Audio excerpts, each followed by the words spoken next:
Déjà, je remercie le comité d'organisation d'avoir eu un intérêt à la cause humanitaire et de m'avoir permis d'être ici aujourd'hui. Vous allez me demander d'abord comment je me suis lancée dans l'humanitaire. En fait, c'est parti d'un rêve de jeunesse. Évidemment, moi, je viens d'un pays qui est développé déjà depuis de nombreuses décennies. Quand j'étais petite fille, on regardait souvent les reportages à la télé. On voyait déjà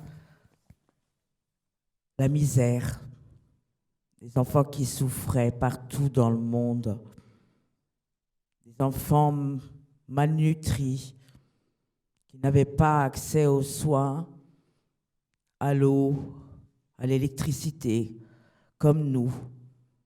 Donc ça me touchait. Tout ça me touchait vraiment énormément. Et je me suis dit, Laurence, il faut que tu partes. Il faut que tu partes aider. Parce que c'est pas juste, en fait. Pourquoi moi, j'ai droit à tout, et puis que ces enfants n'ont droit à rien, quoi. Il y a trop de différences. Et puis j'ai grandi. J'ai fait mes études dans le social et dans le droit qui me passionnait. Je voulais absolument aider les gens, en fait. Donc mon idée était déjà de devenir assistante sociale parce que ça me plaisait de pouvoir intervenir, en fait, au niveau des gens qui étaient dans le besoin. C'était dans ma nature. Et après, bon, ça ne s'est pas fait parce que j'ai rencontré mon mari, je me suis mariée. J'ai d'abord eu un enfant très rapidement, un bébé, une petite fille qui est née. Et puis j'ai partagé quelque temps avec, et puis qui est décédée très rapidement de mort subite du nourrisson.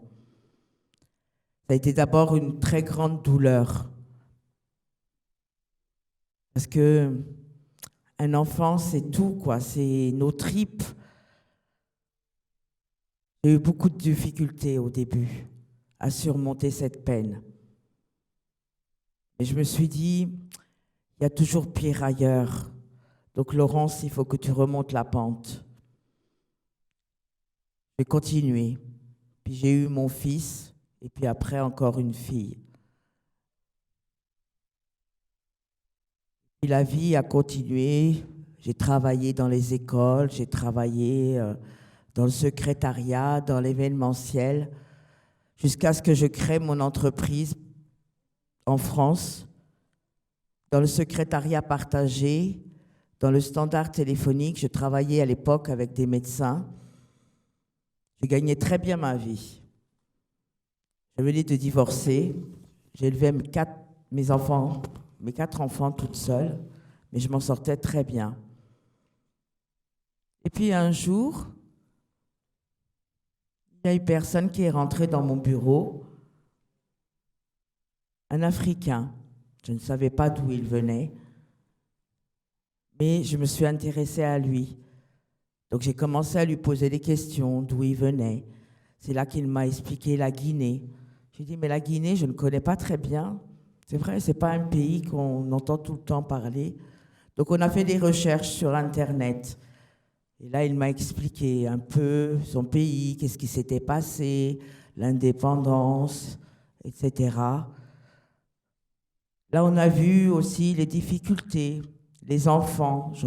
Je voyais souvent les photos quand on regardait les enfants qui étaient dans la rue. J'ai dit non, il faut que j'aille là-bas. Vraiment, tu vas m'amener dans ton pays. Je veux découvrir la Guinée. Et là, on a organisé donc notre premier voyage en avril 2010. C'est là où j'ai posé pour la première fois mes pieds en Guinée.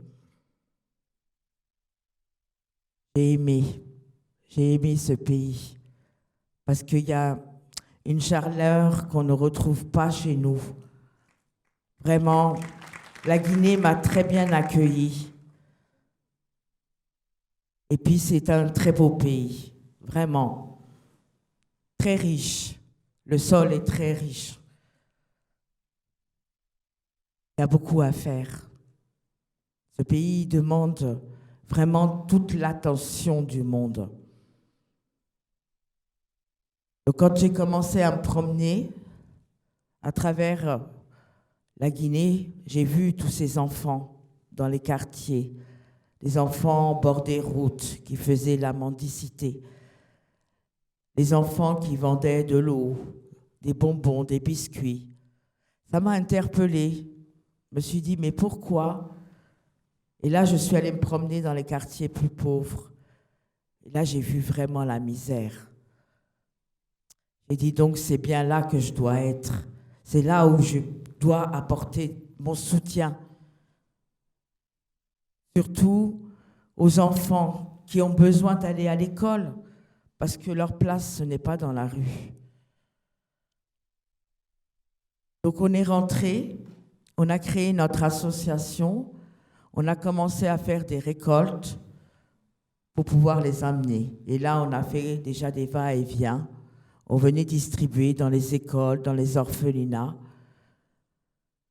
Et puis un jour, en rentrant, un monsieur nous a contactés pour nous donner un bus, un minibus. Il me dit, Madame Laurence, je vous donne ça, mais c'est vraiment destiné pour les enfants. Je lui ai dit, vous inquiétez pas, je sais ce que je vais en faire. Parce que je voyais qu'il y avait des carences en livres, surtout en Guinée à ce moment-là. Et on avait récupéré beaucoup de livres. Donc on a décidé en fait d'emmener ce bus par la route pour les descendre jusqu'à Conakry. On l'a chargé de livres et puis d'autres affaires qu'on avait récupérées. On est parti avec 2 camions parce qu'on avait déjà un autre petit camion. Et là, le 8 décembre, on est parti du sud de la France et nous voilà partis donc à l'aventure où là on a traversé déjà l'Espagne, le Maroc, puis la Mauritanie, le Mali, parce qu'on est passé par le Mali, et ensuite on est arrivé en Guinée. On a mis 20 jours, mais 20 jours inoubliables, très enrichissants, parce qu'on a rencontré beaucoup de gens sur la route. Donc je ne pourrai jamais oublier ce voyage, et j'espère pouvoir un jour même le refaire. On est arrivé à Conakry, évidemment, on n'avait plus rien dans les poches. Donc, on a sollicité les aides auprès des institutions. Finalement, on a réussi à avoir un soutien de l'Institut français de Guinée qui a pris en charge notre bibliobus. Donc, je l'ai apporté au niveau du centre culturel franco-guinéen. Et là, ils ont mis en marche le bus qui a duré à peu près 4 années, qui venait porter à l'époque donc les livres dans les écoles, faire des prêts, quoi. Après ça, donc, je suis revenue en France. Mais je n'étais toujours pas satisfaite. Parce que je me suis dit, bon, c'est bien, on fait des va-et-vient, mais en même temps, c'est pas ça ce que je voulais. C'était vraiment venir en aide à ces enfants de A à Z. Et pourquoi pas ouvrir justement un orphelinat. Donc, là, je me suis préparée. J'ai appelé mes enfants, évidemment. Je leur ai demandé leur avis. Et si je quitte la France, si je viens en Guinée, qu'est-ce que vous en pensez? Bon, j'avais 2 grands déjà qui étaient déjà en couple. Pour eux, c'était moins important. C'était surtout pour les plus petits.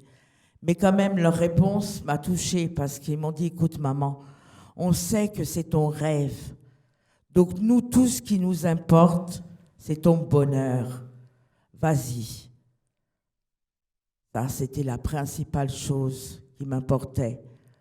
Le reste, les gens, évidemment, vous savez, il y a des gens qui vous découragent. Ah, pourquoi tu pars en Afrique? Il n'y a rien là-bas. J'ai dit, mais vous ne connaissez pas quand même la Guinée? Il n'y a pas que rien. Il n'y a pas que des cases en Afrique. Je crois que les gens ne connaissent pas, quoi. Donc, je n'ai pas écouté les gens. Moi, j'ai écouté seulement mon cœur. Et je suis venue en janvier 2014. Évidemment, c'était un peu difficile au début parce qu'il a fallu que je refasse mes repères et je suis venue seule. Je n'ai pas été accompagnée ce coup-ci parce que mon collaborateur guinéen, lui, il préfère rester en France. Donc, je suis venue vraiment à l'aventure. Je suis d'abord allée dans un quartier pauvre de Conakry pour vraiment m'imprégner, en fait, de ce que vivaient les gens. Donc, j'ai passé 3 mois dans un quartier où il n'y avait ni courant, ni eau, et en plus, c'était extrêmement précaire. Mais c'est ça qui me plaisait, parce que là, au moins, j'ai vu ce que les gens vivaient. Les filles qui étaient on était dans une concession, en fait, avec plusieurs chambres. Ce sont les filles qui m'aidaient souvent à aller chercher l'eau, parce qu'il fallait faire le tour du pâté de maison pour aller dans un puits. Et ça m'a beaucoup touchée, quoi. J'ai continué mes actions, puisque j'avais quand même cette association qui existait déjà en France. Et j'ai commencé à aller voir les orphelinats. Donc là, je me suis intéressée à eux pour savoir quelles étaient leurs difficultés, comment ils géraient leur orphelinat, pour m'imprégner aussi de tout ça, quoi. Donc, j'ai commencé à faire des récoltes pour eux. J'ai aussi organisé des activités festives, parce que j'ai organisé une année un Noël pour des enfants dans un foyer, des enfants de la rue. Et puis, je me suis investie auprès d'orphelinats vraiment qui m'ont touchée, jusqu'à un orphelinat où finalement la fondatrice est décédée la même année. Et là, ça m'a donné du coup l'envie de vraiment ouvrir le mien. J'ai donc lancé l'idée, d'abord sur les réseaux et auprès de mes partenaires qui me soutenaient déjà. Je leur ai dit, est-ce si on ouvrait un orphelinat? Parce que je crois qu'il y a vraiment des nécessités ici. Ils m'ont dit, c'est une bonne idée. Donc on a commencé à lancer des appels aux dons. On a ouvert une cagnotte en ligne. Et là, j'ai récolté les premiers mois de loyer. Donc j'ai sillonné un peu Conakry. Parce que je savais déjà, mon idée était dans ma tête. Je voulais quelque chose quand même qui était assez grand. Malheureusement, on a été obligé de s'éloigner un peu parce que quand on se rapproche de la ville, les prix sont un peu chers. Donc nous sommes partis jusqu'à Dabompa. Et là, on a trouvé la première maison. Il n'y avait rien, absolument rien. On est venu vraiment les mains dans les poches. Mais il y a quand même des gens qui nous suivaient. Donc on commençait à nous envoyer quelques matelas. Et les premiers enfants sont très vite arrivés. On a eu déjà une fratrie de 3 garçons, dont un petit garçon qui avait à l'époque 7 mois, qui souffrait d'une malnutrition. Sa maman n'avait pas de domicile. Il était nourri au riz. Ça m'a beaucoup marqué. On est donc parti évidemment en consultation pour qu'il puisse avoir un équilibre, rattraper un équilibre alimentaire. Aujourd'hui, ce petit garçon a 5 ans. Il est toujours avec nous. Et puis, d'autres enfants sont arrivés. Très vite, en fait, jusqu'à décembre 2017, on est arrivé à 35 enfants, alors que nous n'avions qu'une capacité de 25 enfants. Entre-temps, on a eu beaucoup d'enfants qui sont arrivés avec des problèmes de santé et la malnutrition en particulier. Une petite fille, je me souviens, qui était venue à l'âge de 17 mois, qui faisait même pas 7 kilos. J'ai repensé même à ces images que je voyais dans mon enfance, en fait, toutes les photos qu'on regardait à la télé. Mais on a réussi. Au bout de même pas un mois, elle a commencé à marcher. Et puis aujourd'hui, cette petite fille, elle a 6 ans. Mais malheureusement, elle a un petit souci mental, je pense, qui a été causé par la malnutrition. Mais on se bat toujours pour la garder. Je dis que j'ai sacrifié ma vie pour la Guinée. Ne vous inquiétez pas, je suis prête à rester jusqu'à mon dernier souffle. Et ça, c'est une promesse que j'ai faite aussi aux enfants.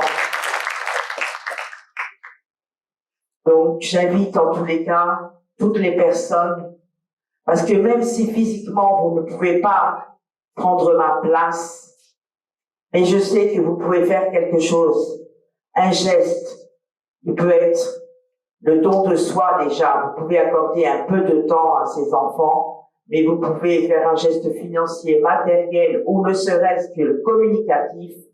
Il faut informer les gens. L'enfant, c'est la racine d'un pays.